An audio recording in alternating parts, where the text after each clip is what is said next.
If your partner works with their hands, maybe they're doing something very tedious or they're typing all day or just using their hands in any capacity, the forearms are the first place you're going to want to look when you're trying to provide pain relief for them. My name is Rachel. I'm a licensed massage therapist, and I'm going to show you how to do an amazing forearm massage just like the pros do it. So first things first, we're warming up the forearm muscles. It's super simple, but I want to show you these techniques that we go through so that we don't get bored and so that actually your client doesn't get bored. My first technique that I like to start off with is using my palm, and I'm just gliding it up the forearm. I like to do these in sections of 3. I do that with mainly all of my techniques, is I make sure I do them 3 times. Number 1, it takes up more time, and number 2, it feels really good. Like if there's a certain technique that your client really likes, they'll be able to enjoy it for a little bit longer than if you were just to do it one time. We're jumping right into a claw technique here. This is where you can use a little bit more pressure, a little bit less. It just kind of depends on what your partner wants, but we're gliding all the way up the forearm on both sides. So now all of this prep work has led to this moment. This is the deep work that we can start to get into with your elbow. I personally like to do a mixture of an elbow technique and a forearm technique. This is the difference. If you want more pressure, you're going to use more of like a bent elbow going up the forearm. If you want less pressure, you're going to use more of the actual forearm part of your arm instead of your actual elbow. The only real difference here is how the weight is going to be distributed.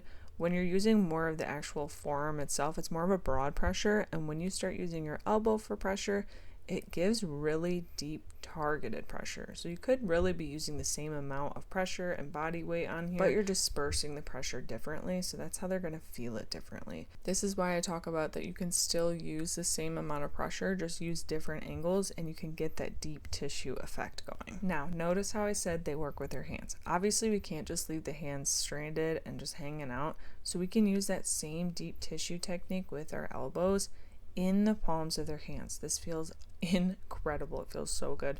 But just laying the palm flat like that really gets some good deep pressure in there.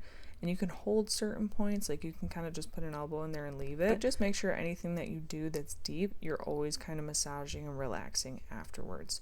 If you do deep trigger points like that and you just kind of leave your elbow and then take it out and move on to somewhere else, and you don't massage it afterwards and kind of like relax the muscle, you're still going to feel that elbow in your muscle as the client. It's a very strange feeling. So next I'm just taking my knuckle here and I'm just gliding it all along the hand.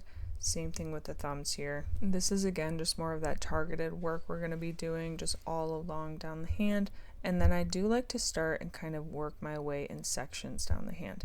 This is how you see people working in areas for 10 minutes, 5 minutes, 20 minutes, because you really can break it up into sections and take your time with this.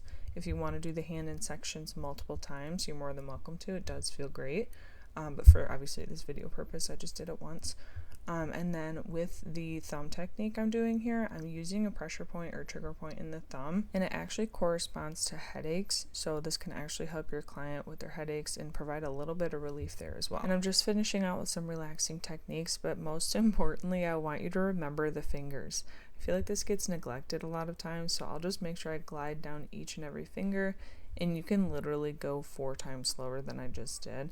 But you can do each finger individually multiple times too, like I said. Go very slow down each one and just make it comfortable for your partner. This last technique I always include because I want to make sure I'm targeting carpal tunnel and things like that too with my clients who have problems with their hands and arms.